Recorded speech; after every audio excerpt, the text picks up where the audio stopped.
नमस्कार दोस्तों, एक बार पुनः आप सभी का हार्दिक स्वागत है आप सभी के अपने YouTube channel being a best teacher पे। आज की क्लास में हम इम्पॉर्टेंट क्वेश्चंस करेंगे for BEd second year and जो सब्जेक्ट रहेगा वो है gender, school and society. 100% guaranteed question रहेंगे आपके अपकमिंग एग्ज़ाम के लिए। ज़्यादा नहीं, लगभग मैंने 14-15 क्वेश्चन डाले होंगे इसमें, 13-14-15 क्वेश्चन। और ये मतलब कंफर्म क्वेश्चंस रहेंगे और इसमें से भी मैं आपको बीच बीच में बताऊंगी कि कौन सा आप छोड़ सकते हो, कम इम्पॉर्टेंट है, कौन सा ज़्यादा इम्पॉर्टेंट है। तो मेक श्योर आप वीडियो में अंत तक बने रहो, ये सब जानकारी आपको तभी मिल पाएगी। और आंसर्स का पीडीएफ अगर आपको चाहिए, जितने भी क्वेश्चंस हम डिस्कस करेंगे उनका आंसर पीडीएफ, चाहे इंग्लिश मीडियम में या हिंदी मीडियम में, तो लिंक दे दिया है मैंने वीडियो के डिस्क्रिप्शन बॉक्स में। 125 रुपीज़ का ये पेड पीडीएफ रहेगा, आप वहाँ से डाउनलोड कर सकते हैं। बाकी आप हमें व्हाट्सएप के माध्यम से भी संपर्क कर सकते हैं। And this is the crash course of BEd. अगर आप चाहें तो इसमें भी एनरोल कर सकते हैं। इसमें क्या होगा, आपको क्लासेस मिलेंगी, क्लासेस के माध्यम से कॉन्सेप्ट जल्दी और आसानी से समझ आते हैं। तो आप अपना समय बचाने के लिए, चीज़ों को आसानी से समझने के लिए इसका चुनाव कर सकते हैं। Let us start. Question number 1 है भाई, जेंडर स्टीरियोटाइप से, यानी कि रूढ़िवादिता, जो एक रूढ़िवादी सोच बनती चली आई है उसके बारे में। साथ में डिस्कस करना है कि इक्विटी और इक्वालिटी क्या होता है। देखो, इक्विटी क्या है? इक्विटी कहता है जिसको जितनी ज़रूरत उतना दो, इक्वालिटी कहता है सबको बराबर दो। तो इन दोनों का role caste, class, religion, ethnicity और डिसेबिलिटी, जाति, वर्ग, धर्म, जातीयता और विकलांगता के संबंध में समता यानी कि इक्विटी, समानता यानी कि इक्वालिटी, इन दोनों पे क्या रोल है वो आपको बताना है। अगला क्वेश्चन पेट्रियार्की पे, पितृसत्ता, जहाँ पे घर का मुखिया कोई मेल होता है, या घर का एल्डेस्ट जो मेल होता है, जैसे कि दादा हुए, नाना हुए, या पिताजी हो सकता है, अगर ग्रैंडफादर नहीं है तो पिताजी होंगे, पर मेल मेंबर जो सबसे बड़ा है उम्र में घर में, वो मुखिया होता है। तो वो है पेट्रियार्की, पितृसत्ता। ठीक है, और साथ में इसके कैरेक्टरिस्टिक्स बताने। कैरेक्टरिस्टिक्स में क्या लिखोगे? सॉरी, सारे डिसीजंस जो है, सर एक बार चार्जर लगा दीजिए। सारे डिसीजंस जो है वो कौन लेगा? वो घर का मुखिया आदमी लेगा। प्रॉपर्टी जो है वो फादर से सन को ट्रांसफ़र होती है, डॉटर्स को नहीं होती है। ओनरशिप भी प्रॉपर्टीज़ पे घर की लेडीज़ की नहीं होती है। तो ऐसी सोसाइटी होती है पेट्रियार्की। मेल का डोमिनेंस होता है, फीमेल की ज़्यादा सुनी नहीं जाती है। तो ये ऐसी सोसाइटी होती है पितृसत्तात्मक। ठीक है। थर्ड क्वेश्चन है जेंडर आइडेंटिटी पे। देखो, जेंडर आइडेंटिटी यानी कि लिंग का जो पहचान हम बना देते हैं, जैसे बोल नहीं देते भाई ब्लू कलर है तो वो बॉयज़ का है, और जो ये आपका पिंक कलर है ये गर्ल्स का है। ठीक है, तो ये लिंग की पहचान हमने बनाई है, सोसाइटी ने, भगवान ने, या मतलब बेसिकली ऊपर वाले ने देकर नहीं भेजी है। समझ रहे हो? तो ये चीज़ है, लिंग से पहचान। जैसे फ्रॉक जो है वो लड़कियों का वो है, लहंगा लड़कियों का है, लड़के पैंट शर्ट डालते हैं, तो ये जेंडर आइडेंटिटी है। ठीक है, लड़के छोटे बाल रखते हैं, लड़कियां लंबे बाल। समझ रहे हो मैं क्या कह रही हूँ? और इसका रोल डिस्कस करना है, इसमें फैमिली और स्कूल का क्या रहता है। ठीक है, देखो फैमिली और स्कूल का ही सबसे ज़्यादा रोल रहता है। लड़के हो, रहोगे नहीं, ये सब चीज़ें फैमिली और आसपास का समाज ही तो सिखाता है बच्चे को, वरना क्या पता चलेगा, राइट। फिर है right short notes on, 16 number का ही क्वेश्चन रहेगा, 2 पार्ट्स में डिवाइडेड है। Gender bias and gender stereotype. ठीक है, लिंग पूर्वाग्रह और लिंग रूढ़िवादिता। सुटेबल एग्जाम्पल्स देके ये आपको जो है इसके बारे में लिखना है। जेंडर बायसनेस वही लड़के और लड़की में जो भेदभाव होता है, लड़के और लड़की की जो एक स्टीरियोटाइप सोच है कि भाई लड़कियां घर में काम करेंगी, लड़के बाहर जाएंगे कमाएंगे, वही सब एग्जाम्पल्स यही आपको इसमें डालने और डिस्कस करना है। Next is discuss the role of teacher as an agent of change. देखो, टीचर्स का सबसे बड़ा रोल होता है, टीचर परिवर्तन लाने में बहुत काम कर सकती है। मेरी एक टीचर ने मुझे, मतलब मैं अगर अपनी बात करूँ तो मैं एक मॉरल वैल्यूज़ पढ़ाती थी और साथ में ईवीएस भी पढ़ाती थी। वो मेरी प्राइमरी क्लास की टीचर थी, हर नेम वॉज डिम्पल, मुझे आज भी याद है। तो उन्होंने ना बड़े अच्छे लेसन्स हमें सिखाए कि भाई अगर तुम्हें लड़की होने पे कोई ये बोलता है या लड़के होने पे ये बोलता है, नहीं मानने हैं, वो तुम्हारी मर्जी है, तुम्हें ठीक लगता है नहीं लगता है। तो ऐसे लाइफ के लेसन्स वो देती थी। तो उन टीचर को मैं आज भी याद करती हूँ कि भैया मुझे बहुत कुछ सही सिखा गई वो। जब मैं ग्रेजुएशन कर रही थी, मेरी शादी की बातें घर में उठी, तो तब के टाइम में मुझे वो बहुत याद आई कि यार ये लेसन उस टाइम पे पढ़ा 5वीं क्लास में, पर काम आ जा रहा है। तो टीचर ऐसे एक परिवर्तन लाने का, चेंज लाने का काम सोसाइटी में करते हैं। एग्जाम्पल्स के साथ बड़ा अच्छा आंसर आप इसमें लिख सकते हो। 5वां है throw some light on historical background of gender issues.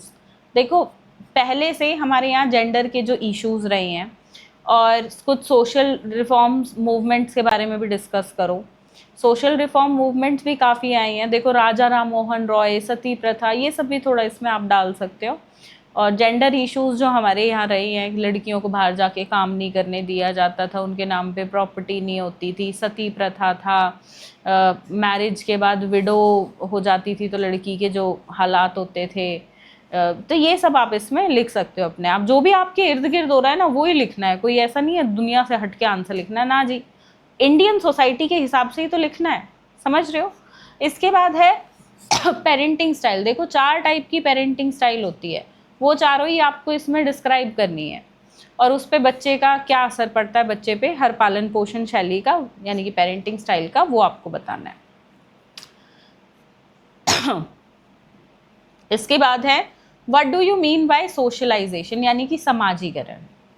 इसमें नेबरहुड का, पड़ोस का, एक्सटेंडेड फैमिलीज का, रिलीजियस ग्रुप्स का क्या असर पड़ता है, ठीक है, कैसे ये एक फैमिली को अपलिफ्ट करने में हेल्प करता है। इसमें आप वो एग्जाम्पल डाल सकते हो कि भाई कुछ पेरेंट्स ना गांव से शहर में शिफ्ट हो जाते हैं अपने बच्चे को एक अच्छा नेबरहुड, समाज, अच्छी एजुकेशन देने के लिए।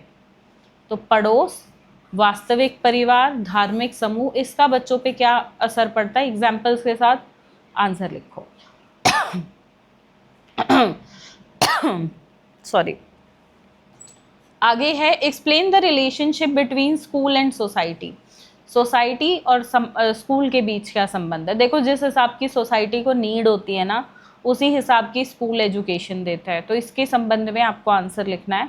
And how does school help in inculcating national and secular values in child. राष्ट्रीय और धर्मनिरपेक्ष मूल्य वो डालने में स्कूल का क्या कार्य होता है। Next is explain in detail the interface between home, community and school.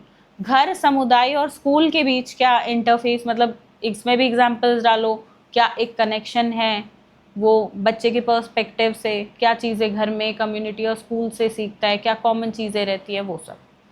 अगला है right in detail the note on transmission of parental expectations and value. देखो माता पिता की जो उम्मीदें होती हैं, अपेक्षाएं होती हैं, और उनके जो संस्कार, मूल्य होते हैं, ये क्या होते हैं, ये माता पिता से बच्चे पे ट्रांसफर होते हैं। तो उसके पॉइंट ऑफ व्यू से लिखना है। देखो इसमें नेगेटिव और पॉजिटिव दोनों लिखना पहलू, ठीक है। चलो next is describe the complementary nature of community and the school. How do school and community affect each other. School और कम्युनिटी के बीच क्या रिलेशन है। तो अगेन देखो वो अभी सोसाइटी वाला क्वेश्चन किया था ना, स्कूल और सोसाइटी, तो ये कम्युनिटी सोसाइटी सेम रहेगा। क्वेश्चन में बस वर्ड्स बदल दिए, दोनों का आंसर लगभग सेम पॉइंट्स आपको लिखने हैं। Then teacher as an social agent of change, वो अभी हमने करा था। देखो ये क्वेश्चन रिपीट हुआ है, कहाँ किया था भाई, ये रहा बी पार्ट, ठीक है। तो ये क्वेश्चन यहाँ रिपीट हुआ है, वही वाला आंसर यहाँ रहेगा, ठीक है। Then discuss the role of schooling in values secular और ह्यूमनिस्टिक, मतलब कि धर्मनिरपेक्ष और मानवतावादी मूल्य, मतलब स्कूल के अंदर स्कूल की क्या भूमिका रहती है बच्चों में डालने में, ठीक है। तो वो आपको इस पॉइंट ऑफ व्यू से, अभी ये सेक्युलर तो हमने पीछे भी देखा था कि भाई नेशनलिस्टिक वैल्यूज, देश प्रेम, ठीक है। अब मानवतावादी एग्जाम्पल्स यहाँ पे देने हैं, ठीक है। फिर है जेंडर आइडेंटिटी, ये भी अभी हमने पढ़ा है। जेंडर आइडेंटिटी सोशल एनवायरनमेंट से क्रिएट होती है कि ब्लू कलर जो है वो आपका लड़कों का है, पिंक कलर लड़कियों का है, लड़के बाहर जाके काम करेंगे, लड़कियां घर संभालेंगी, ऐसे वाला। ये जेंडर आइडेंटिटी के ही एग्जाम्पल्स हैं। तो लिंग पहचान सामाजिक परिवेश द्वारा निर्मित होता है, परिवार और मीडिया की भूमिका के आलोक में। उपयुक्त उदाहरण सहित कथन की पुष्टि कीजिए। अब ये थे 16 नंबर के हिसाब से हमारे प्रश्न, और यहीं से 4 नंबर के प्रश्न भी बनेंगे।